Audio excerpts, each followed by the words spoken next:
Hello everyone. तो कैसे हैं आप लोग? उम्मीद आप लोग काफी अच्छे होंगे। तो स्वागत है आपका हमारे यूट्यूब चैनल। सो फ्रेंड्स, आज हम आज को एक और नए वीडियो के साथ एक और नए लेक्चर के साथ में बात करने वाले क्लास 12 की हिस्ट्री का भाग 2 का लेसन नंबर 6, जिसका नाम है भक्ति सूफी परंपरा। ठीक है, इसका जो है लेसन नंबर 6 का ये थर्ड लेक्चर वीडियो होने वाला है, क्योंकि इससे पहले जो हमने 2 लेक्चर वीडियो कंप्लीट कर लिया है। चैप्टर जो है काफी बड़ा है, एक्सप्लेनेशन में टाइम लग रहा है, और जो हमने पहले की जो वीडियोज बनाई है वो भी 20 मिनट प्लस 25 मिनट प्लस की वीडियोज है। तो आज हम पूरी कोशिश करके लेक्चर थर्ड में जो है हम इसको 30 मिनट के अराउंड में ही सारी वीडियो जितने टॉपिक बच गए हैं उनको कंप्लीट कर ले। ठीक है, तो ज्यादा फारा ना बढ़ते हुए स्टार्ट करते हैं आज की वीडियो।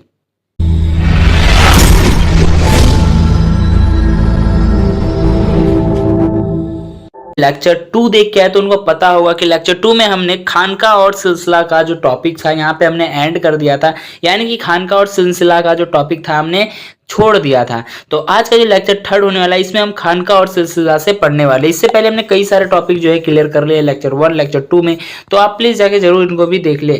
ठीक है, तो इसको स्टार्ट करते हैं, जो कि हमारा आता है खानका और सिलसिला। ठीक है, खानका क्या है और सिलसिला क्या है इसको हम आगे अच्छे से एक्सप्लेन कर लेंगे। 11वीं शताब्दी तक आते आते सूफीवाद एक पूर्ण विकसित आंदोलन था, यानी कि जो 11वीं शताब्दी तक आते आते क्या हुआ, जो सूफीवाद था ना, ये एक पूर्ण यानी पूरी तरह से विकसित जो था एक आंदोलन बन चुका था, जिसका सूफी और कुरान से जुड़ा अपना साहित्य था। जिसका कहते हैं सूफी और कुरान से जुड़ा हुआ खुद अपना उनका साहित्य था, ग्रंथ था। उन्होंने क्या कहता अपने अनुभव के आधार पर क्या है कुरान की व्याख्या की थी। सूफी अपने को एक संगठित समुदाय खानका यानी कि फारसी के इर्द गिर्द स्थापित करते थे। यानी कि सूफी संत थे ना, वो क्या करते थे अपना एक जो संगठित समुदाय था खानका, उसके इर्द गिर्द क्या करते थे अपने आप को स्थापित करते थे। खानका का नियंत्रण शेख जो कि अरबी वर्ड है, ठीक है, पीर अथवा मुर्शिद के हाथ में था। यानी कि जो खानका का जो नियंत्रण था वो किसके हाथ में था? शेख के हाथ में था। ठीक है, शेख पीर तथा अथवा मुर्शिद के हाथों में था, और अपने वारिस खलीफा की नियुक्ति करते थे। जो वहाँ के जो खलीफा होते थे ना, वो क्या करते अपने वारिस की नियुक्ति क्या करते थे? खानका में सूफी संत रहा करते थे। खानका में कौन लोग रहा करते थे? सूफी संत रहा करते थे। यह उनके निवास स्थान था। यह क्या था? उनका निवास स्थान था। मुर्शिद खानका में मुरीदों यानी कि अनुयायी जो होते थे उनके शिष्य वगैरह, वो हमारे देखो मुरीद कौन थे? मुरीद थे खानका में मुरीदों की भर्ती की जाती थी। जो मुरीद था ना, वो क्या करता? मुरीदों की भर्ती करता था। कहां पर? खानका में। ठीक है, अब आता है नेक्स्ट पॉइंट क्या है। सूफी संतों ने कुरान से जुड़े अपने कुछ साहित्य बनाए। जो सूफी संत थे उन्होंने अपने कुरान से जुड़े हुए कुछ अपने साहित्य बनाए। जैसे ब्राह्मणों में वेद तथा मुसलमानों में कुरान को माना जाता है। ब्राह्मण जो हिंदू समाज है उसमें क्या किसको माना जाता है? वेद को माना जाता है। उसी तरह मुसलमानों में कुरान को माना जाता है। ठीक है, 12वीं शताब्दी के करीब इस्लाम यानी 12वीं शताब्दी के करीब इस्लाम धर्म में सूफी सिलसिले का गठन होने लगा। सिलसिले का जो शाब्दिक अर्थ होता है वो क्या होता है? जंजीर होता है। ठीक है, गुरु और शिष्य का एक तरह से हम कैसे जमावड़ा या फिर समूह, ठीक है, जंजीर की तरह काम करता है। गुरु के लिए शेख शब्द का प्रयोग किया जाता था, शिष्यों के लिए मुरीद शब्द का प्रयोग किया जाता था। जो गुरु था उसके लिए हम शेख शब्द का प्रयोग करते थे, और जो शिष्य थे उनके अनुयायी थे, ठीक है, उनको लिए हम मुरीद शब्द का प्रयोग करते थे।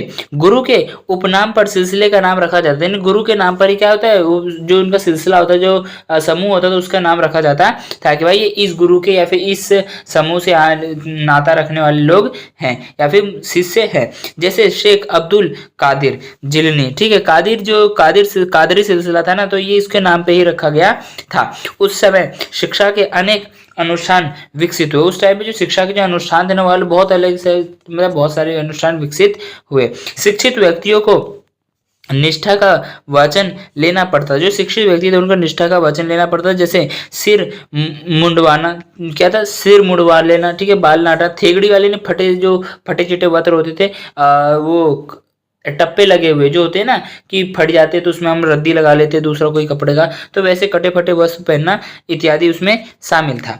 पीर की मृत्यु के बाद उनकी दरगाह उनके मुरीदों के लिए भक्ति का स्थल बन जाती। जब पीर की मृत्यु हो जाती थी तो वो जो उनका जो दरगाह था ना, वो क्या होता है, मुरीद जो उनके शिष्य थे ना उनके लिए एक भक्ति का स्थल बन जाती थी। जो होते थे ना कि लोग जाते थे पीर पे दरगाह पे चद्दर चढ़ाने, तो वैसा ही जैसे हमारा निजामुद्दीन औलिया की दरगाह है। सभी मुरीद भक्त यहाँ पर जियारत यानी कि इबादत करते थे। उससे जैसे हम अपने भगवान से मानते हैं वैसे वहाँ पे जियारत करते थे। उसकी तरह मतलब उसके लिए हम वो करते थे, हमें ये दे दो, इबादत करते थे उसके लिए।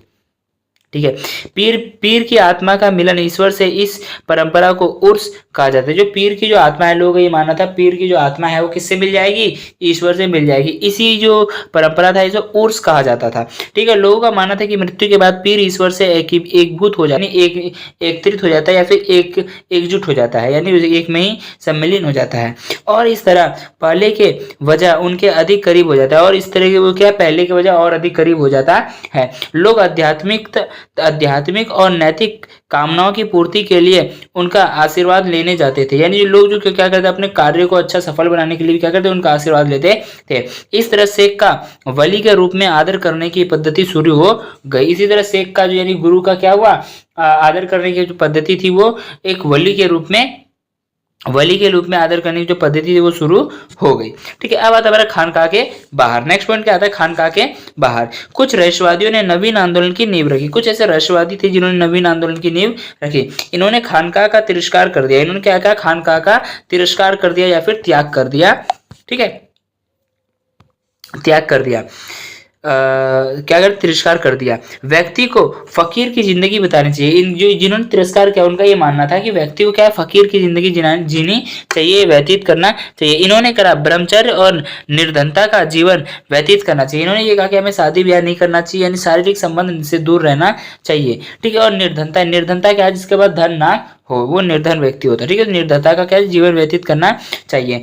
इन्हें कलंदर, मदारी, हैदरी, मलंग के नाम से जाना जाता है। इन लोगों को क्या कहा जाता है, कलंदर कहा जाता था। ठीक है, मदारी लोग होते थे, हैंगरी और जो मलंग के नाम से इन लोगों को जाना जाता था, जो हमारे थे खानकाह के बाहर थे। ठीक है, ये तिरस्कार किया जिन लोगों ने। ये लोग शरिया का पालन नहीं करते। ये लोग क्या करते, शरिया का पालन नहीं करते, जो इस्लाम कानून था उसको नहीं मानते थे, इसलिए इन्हें बेशरिया कहा जाता है। इसलिए इन्हें क्या कहा जाता है, बेशरिया कहा जाता था। जो शरिया का पालन करते थे उन्हें बाशरिया कहा जाता था, यानी कि बेशरिया ने बेशरम आप याद रख सकते हो। ठीक है, देखो जो लोग भी शरिया का पालन नहीं करते थे उन्हें बेशरिया कहा जाता है, और जो पालन करते थे उसे बाशरिया कहा जाता था। इतना क्लियर है। ठीक है, अब आता है हमारा नेक्स्ट पॉइंट क्या है, उपमहाद्वीप में चिश्ती सिलसिला। यानी हम देखने वाले कि अलग अलग महाद्वीपों में चिश्ती सिलसिला कैसे फैला। 12वीं शताब्दी के अंत में भारत आने वाले सूफी समुदाय में चिश्ती सबसे अधिक प्रभावशाली रहा। यानी कि 12वीं शताब्दी के अंत में क्या था, भारत में आने वाले कई सारे समुदाय आए, सूफी संत आए, लेकिन सूफी एक समुदाय आया चिश्ती जो कि सबसे अधिक प्रभावशाली रहा या फिर महत्वपूर्ण रहा। ठीक है, इसका मुख्य कारण क्या था, उन्होंने ना केवल अपने आप को स्थानीय परिवेश में अच्छी तरह ढाला है, उन्होंने अपने आप को उस परिवेश में, वहां के परिवेश में डाला, अपितु कई भारतीय परंपराओं को भी उन्होंने अपना लिया। किन लोगों ने, जो लोग यहाँ पर आए, उपमहाद्वीप में आए, यानी हमारे भारत में आए। ठीक है, अब आता है नेक्स्ट पॉइंट क्या है, चिश्ती खानकाह में जीवन। यानी हम देखने वाले कि अब जो चिश्ती जो खानकाह था ना, वहां पे इन लोगों का जीवन कैसे व्यतीत होता था। खानकाह सामाजिक जीवन का केंद्र बिंदु था। जो खानकाह था वो सामाजिक जीवन का केंद्र बिंदु था। यहाँ बहुत सारे क्रियाकलाप किए जाते थे। यहाँ पे क्या कहते हैं, बहुत सारे कार्य किए जाते थे। दिल्ली में शेख निजामुद्दीन औलिया की दरगाह है। दिल्ली में क्या है, शेख निजामुद्दीन औलिया की दरगाह है। इस खानकाह में कई छोटे छोटे कमरे हैं। इस खानकाह में क्या है, कई छोटे छोटे कमरे हैं और एक बड़ा हॉल है। इस हॉल में अतिथि रहा करते थे और उपासना करते थे। क्या करते, उपासना करते थे, जिसे हम जमात खाना भी कहा जाता है। इतना क्लियर है। ठीक है, अब आता है नेक्स्ट पॉइंट क्या है, खानकाह में शेख का अपना पूरा परिवार रहा करता। जो खानकाह था वहां पे क्या है, शेख का एक पूरा परिवार रहा करता था। सेवक अनुयायी भी रहा करते थे, उनके सेवक और जो उनके शिष्य थे वो भी रहा करते थे। ठीक है, शेख छत पर एक छोटे से कमरे में रहा करता। जो शेख था वो छोटे से कमरे में रहा करता था। जो वहां का गुरु था वो एक छोटे से कमरे में रहा करता। क्यों रहा करता था, क्योंकि वो सुबह से लेकर के शाम तक में क्या कहता है, वहां पे जो भी लोग अतिथि मेहमान आते थे उनसे उनका मिलना जुलना होता रहता था। अब आखिर इतना बड़ा आदमी, आखिर वो ज्यादा शासक है, वहाँ का शेख है। ठीक है, तो वो बड़े छोटे कमरे में क्यों रहेगा, तो रहने के कारण क्या था, वहाँ पे जो मेहमान आते थे, जो उससे मिलने आते थे, उन सभी से मिलने के लिए वो क्या करता था, एक छोटे कमरे में बैठता था। और जितने भी मेहमान बाहर से आते थे वो सभी लोग सभी से मिलता था सुबह से लेकर के शाम तक। दरगाह में एक सामूहिक रसोई हुआ करती थी। दरगाह में क्या है, एक सामूहिक रसोई होगा, जो समूह के लिए पूरे वहां पे जो भी लोग आएगा वो सभी लोग खाने खा के जाएंगे। ठीक है, जो बिना मांगी खैरात पर चलती, जो बिन मांगी खैरात यानी बिना किसी दान दिए, मतलब कि बिना किसी मांगे भीख पर चलती है, उसमें दो लोग जान देते, दान के अकॉर्डिंग ही चलती रहती थी। ठीक है, जिसे फुतूह कहा जाता है। जिसे क्या कहता है, फुतूह कहा जाता था। जो सुबह से देर रात तक सब तबके के लोग, सिपाही, गुलाम, गायक, व्यापारी, कबीर, राहगीर, धनी और निर्धन, हिंदू, योगी और कलंदर यहाँ अनुयायी बनने इबादत करने, ताबीज लेने अथवा विभिन्न मसलों पर शेख से बात करने के लिए आते थे, उन सभी के लिए रसोई चलती रहती थी। यानी कि ये जो रसोई था ना, ये सभी लोगों के लिए चलती है। यहाँ पे जितने तबके के लोग आए, जो भी लोग आए, जिस काम से आते, शेख से मिलने आते थे या ताबीज बनवाने आते थे, ठीक है, कलंदर थे, मदारी थे, योगी थे, हिंदू थे, ठीक है, निर्धन था, अमीर था, राहगीर था यानी भटकते हुए व्यापारी थे, गायक थे, गुलाम थे, जो भी थे उन सभी के लिए रसोई चलती रहती थी, सुबह से लेकर के शाम रात तक, देर रात तक, ठीक है। अब आता है नेक्स्ट पॉइंट। नेक्स्ट पॉइंट क्या है? चिश्ती उपासना, जियारत और कवाली।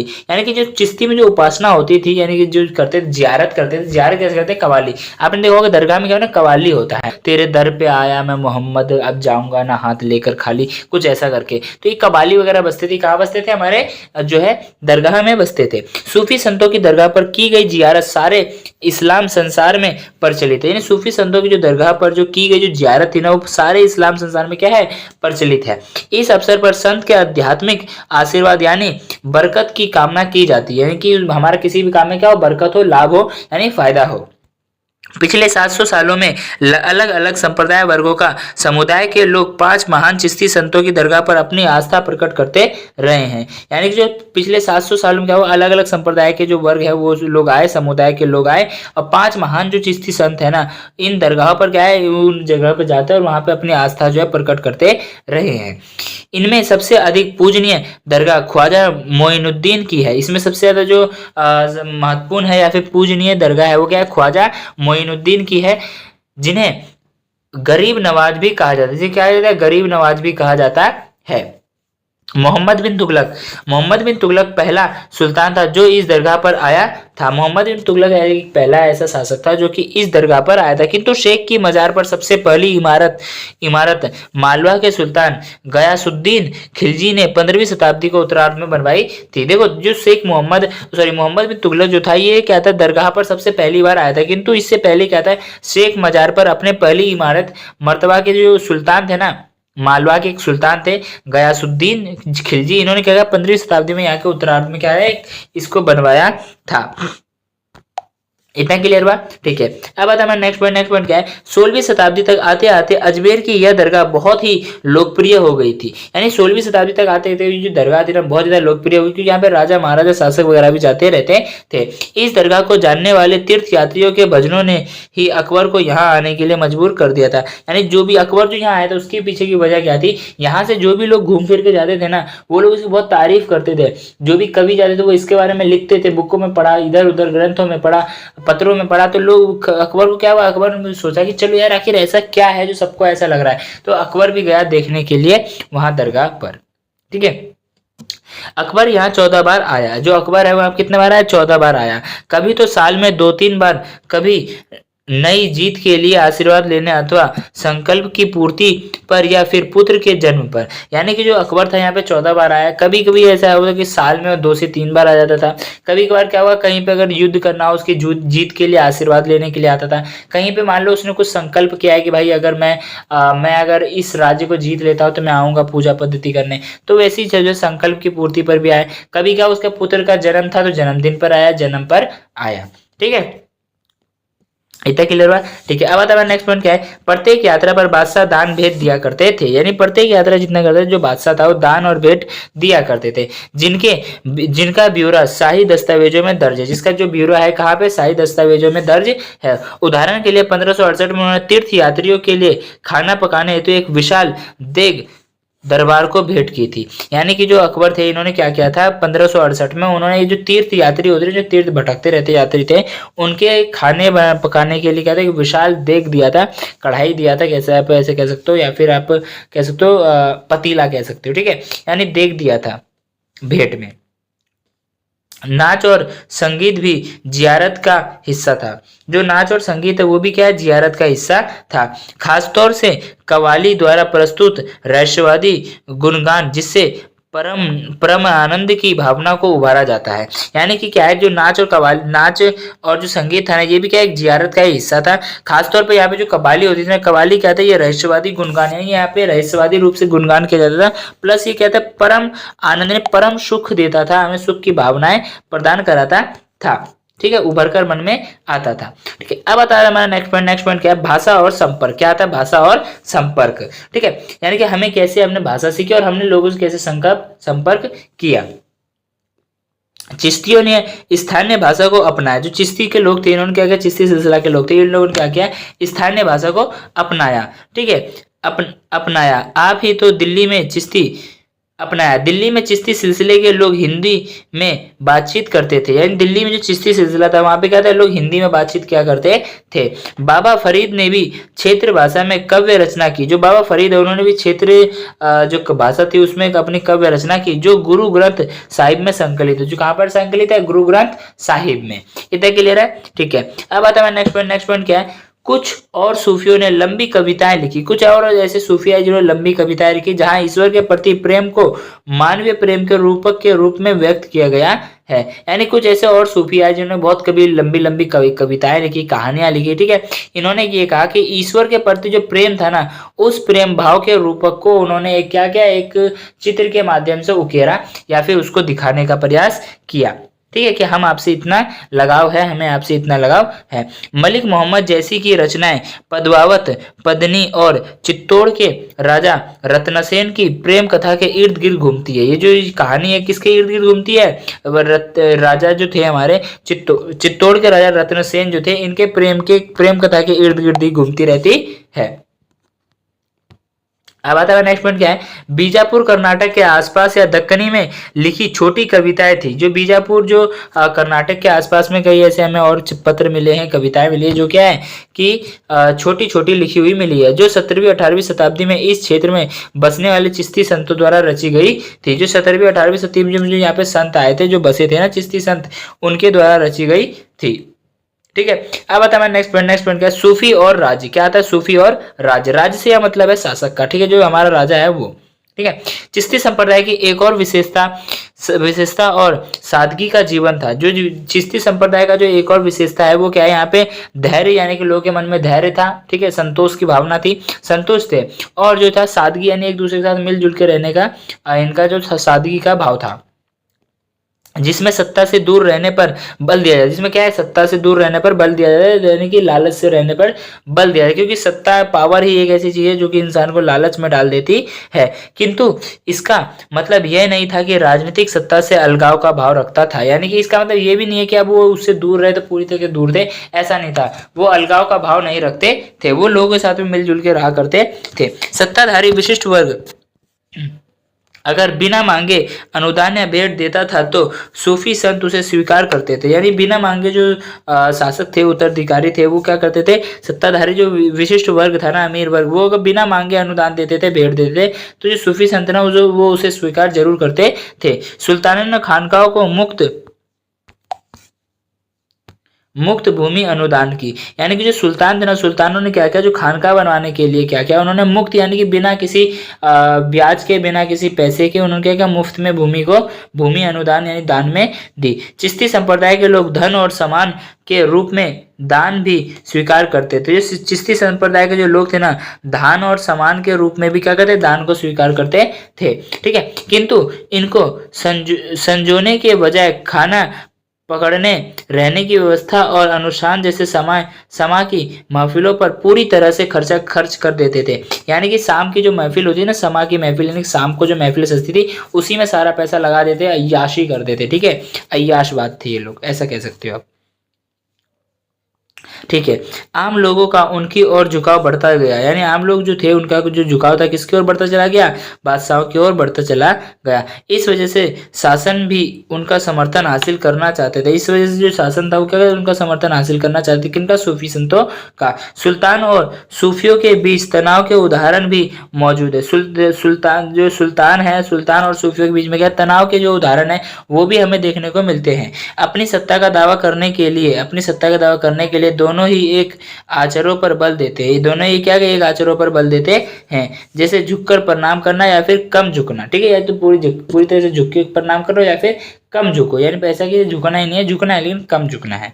ठीक है, इतना क्लियर है। ठीक है, अब आता है नेक्स्ट पॉइंट क्या है, कभी कभी सूफी शेखों को आडंबरपूर्ण पदवी भी संबोधित किया जाता है। यानी आडंबरपूर्ण यानी कि धोखेधड़ी से दी गई या फिर दिखावे के लिए दी गई कोई उपाधि भी इनको दी जाती थी।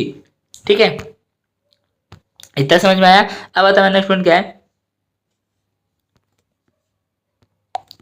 नेक्स्ट पॉइंट क्या है, देखो उपाधि भी दी जाती थी, क्या जी ना, उपाधि से संबोधित किया जाता था। जैसे शेख निजामुद्दीन औलिया के अनुयायी उन्हें सुल्तानुल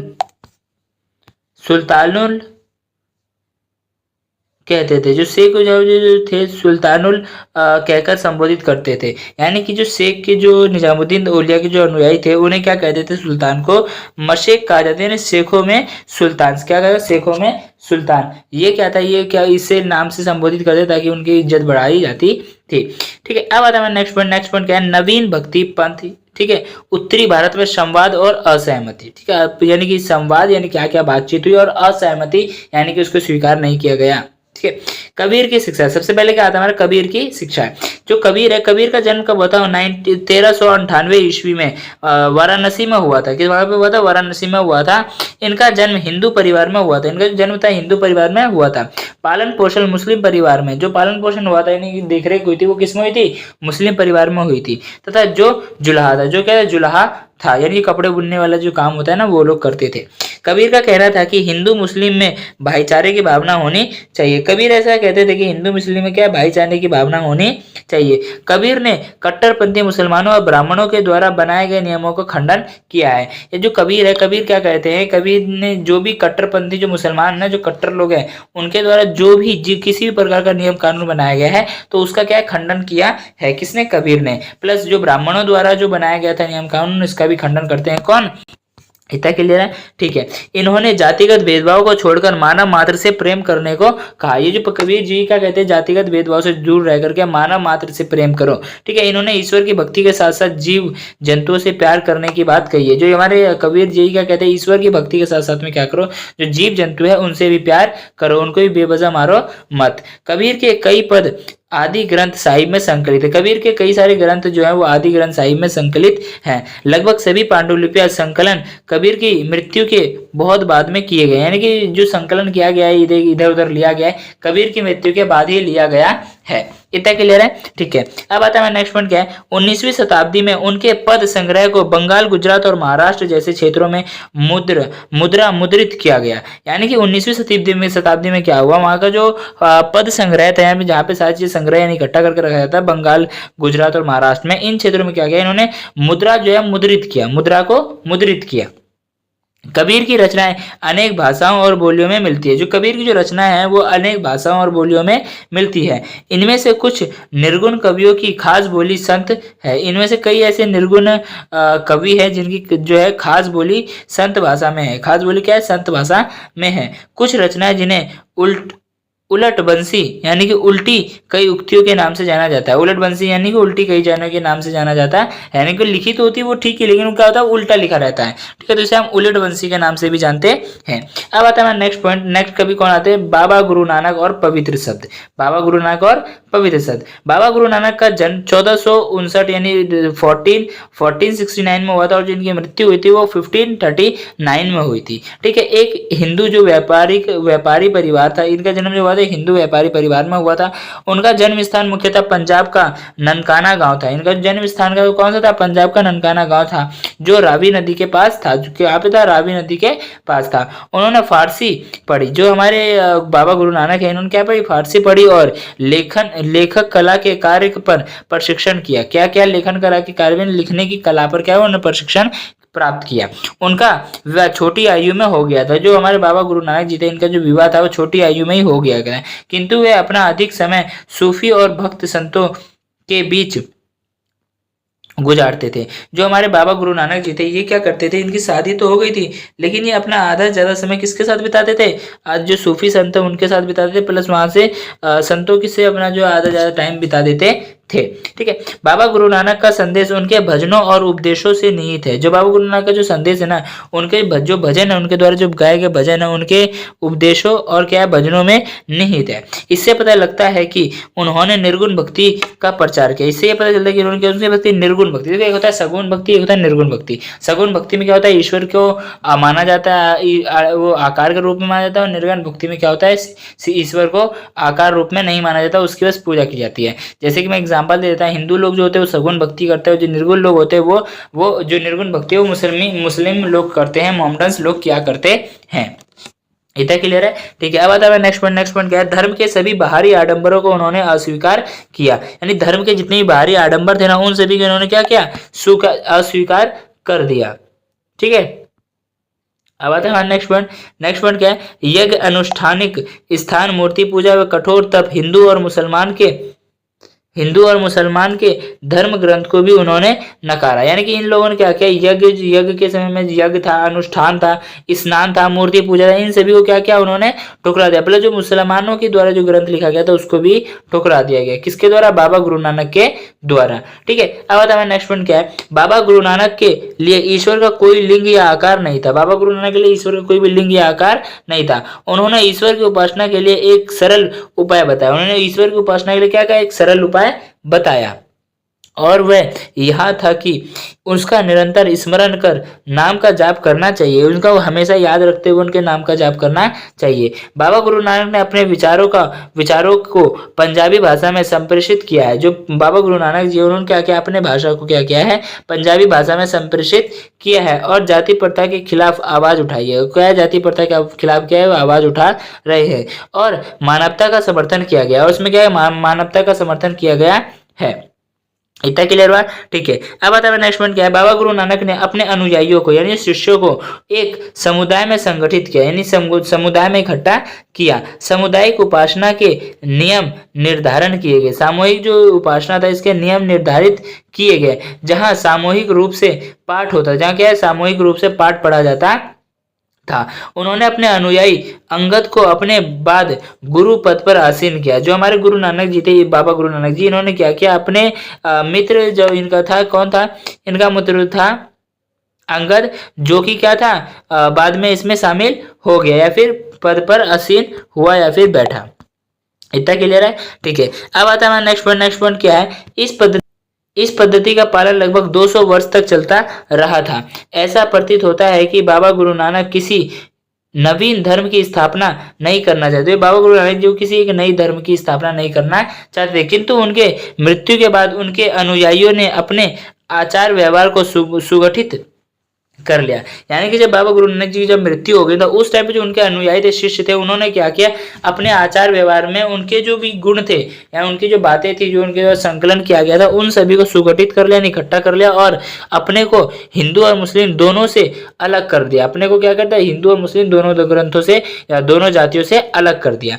पांचवा गुरु अर्जन देव जी ने, जो पांचवे गुरु थे अर्जन देव जी, ठीक है, देव जी ने क्या किया, बाबा गुरु नानक नाम तथा उसके 4 उत्तराधिकारियों बाबा फरीद, रविदास और कबीर की वाणी को आदि ग्रंथ साहिब में संकलित किया है। जो हमारे जो पांचवे जो गुरु अर्जन देवी जी है, इन्होंने क्या किया, बाबा गुरु नानक का जो उनका जो 4 जो उत्तराधिकारी थे, बाबा फरीद, ठीक है, रविदास,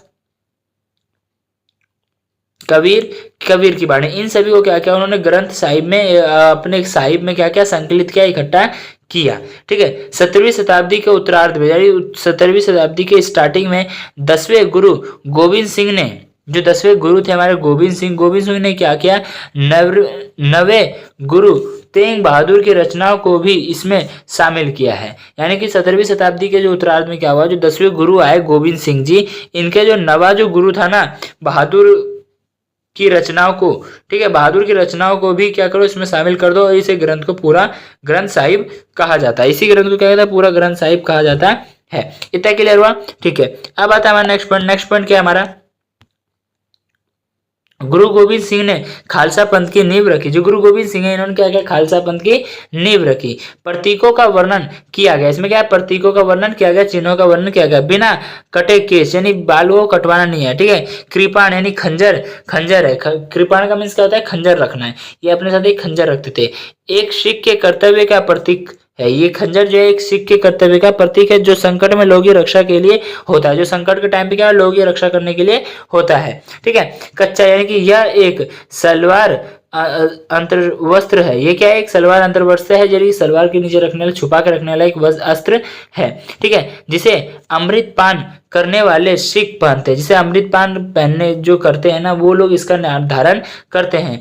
कंघा और लोहे का कड़ा। क्या क्या? कंघा और लोहे का कड़ा।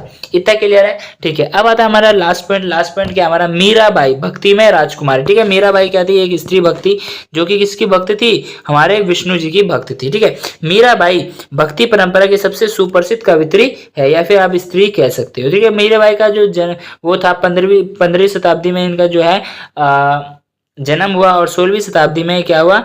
मीराबाई लगभग 15वीं से 16वीं शताब्दी तक ये अस्तित्व में रही। इतना क्लियर है? उनकी जीवनी उनके लिखे भजनों के आधार पर संकलित की गई थी। उनकी जो जीवनी है ना, उनके द्वारा जो भी रचा गया था, उसके आधार पर क्या किया था? हमने इसमें लिखा था या फिर रचित किया था। मीराबाई मरवाड़ के मेरठ जिले की एक राजपूत कुमारी थी। जो मीराबाई थी, ये क्या थी? मेरठ जिले की क्या थी? एक राजपूत राजकुमारी थी। इतना क्लियर है? ठीक है, अब आता है हमारा नेक्स्ट पॉइंट क्या है? जिनका विवाह उनकी इच्छा के विरुद्ध मेवाड़ के सिसोदिया कुल में कर दिया गया। इनका जो विवाह था, कौन थे? हमारे मीरा जी का जो विवाह था, ये क्या इनकी इच्छा के विरुद्ध एक क्या था? इनके इच्छा के विरुद्ध एक राजपूत जो था, उसके साथ में कर दिया गया। कि कौन था? मेवाड़ का सिसोदिया कुल। ठीक है, उसमें इसका विवाह कर दिया गया। किसका? मीरा जी का। ठीक है, उन्होंने अपने पति की आज्ञा की अवहेलना की। जो मीरा जी थी, इन्होंने क्या किया? अपने पति की इच्छा की अवहेलना की या फिर नहीं माना। ठीक है, पत्नी और माँ के परंपरागत दायित्वों को निभाने से इनकार किया। जो हमारी मीरा जी, इन्होंने क्या किया? पत्नी और जो माँ के जो भी परंपरा के जो दायित्व है ना, उन सभी को निभाने से इनकार कर दिया, मना कर दिया। ठीक है, और विष्णु के अवतार कृष्णा को अपना एकमात्र पति स्वीकार किया। विष्णु के अवतार जो एकमात्र जो है कृष्णा, उसी को अपना क्या पति स्वीकार किया। उनके ससुराल वालों ने उन्हें विष देने का प्रयास किया, विष में जहर देने का प्रयास किया, किंतु वह राजभवन से निकलकर एक घुमक्कड़ गायिका संत बन गई। वो मतलब जो उनके जो ससुराल के लोग थे ना, वो जब उनका बातें नहीं मानती थी, उनके साथ में उनकी बातें नहीं सुनती थी, तो क्या कहते हैं? उसके तंग आकर के इन्होंने क्या किया? इसको मारने की कोशिश की। तो उसके चाय में क्या किया? चाय या दूध में क्या किया? उसको ड्रग्स मिला के दे दिया, शुरू कर दिया। ठीक है, तो उससे क्या हो रहा था? जब ड्रग्स देना शुरू कर दिया था, तो इससे क्या हुआ? लोगों में एक जो थी, उसमें ये बात जो है उसको पता चल गई। किसको? मीरा जी को। तो मीरा जी ने क्या किया? ये राजभवन से निकलकर एक घुमक्कड़ जो थी संत बन गई। उसमें पूरा जो राज सुख था उसको त्याग दिया और एक घुमक्कड़ गायिका बन गई। ठीक है, कुछ परंपराओं के अनुसार मीरा के गुरु रेदास थे। यानी कुछ ऐसे परंपराओं के अनुसार बात करें तो जो मीरा के जी के जो गुरु थे वो रेदास थे, जो निचली जाति से आते, जो कौन से? निचली तबके से आते थे। इससे यह पता चलता है कि मीरा ने भी जातिवादी समाज की रूढ़िवादिता का उल्लंघन किया। इससे ये पता चलता है कि जो मीराबाई है, ये भी क्या करती है? जातिवादी समाज की जो रूढ़िवादिता, जो आंदोलन उल्लंघन जो है, उसका भी रूढ़िवादिता को मानने से इनकार कर देती है। ठीक है, अब आता है हमारा नेक्स्ट पॉइंट क्या है? उसको देख लेते हैं।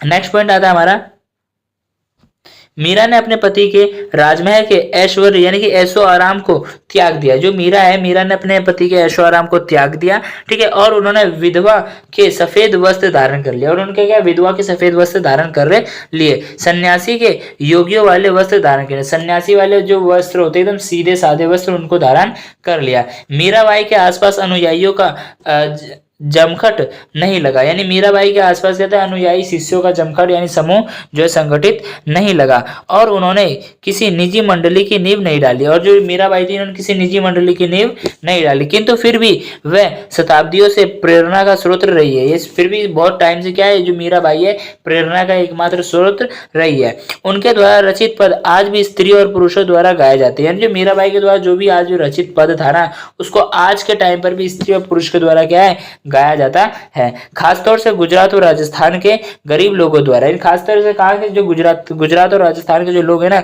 गरीब लोग वहां के, उनके द्वारा ही गाया जाता है, जिन्हें नीच जाति का समझा जाता है। जिन्हें क्या? नीच जाति का समझा जाता है। सो फ्रेंड्स, आज का जो हमारा वीडियो था, आज का जो हमारा लेक्चर था, लेक्चर थर्ड में जो पूरा 6 चैप्टर जो है कंप्लीट हो गया, यानी कि लेसन नंबर 6 का हमने टोटल 3 चैप्टर किया है और 3 लेक्चर वीडियो में ही सारी चीजें कंप्लीट हो गई है। तो आज की वीडियो में इतना ही। मुझे उम्मीद है आप लोगों को वीडियो अच्छी लगी।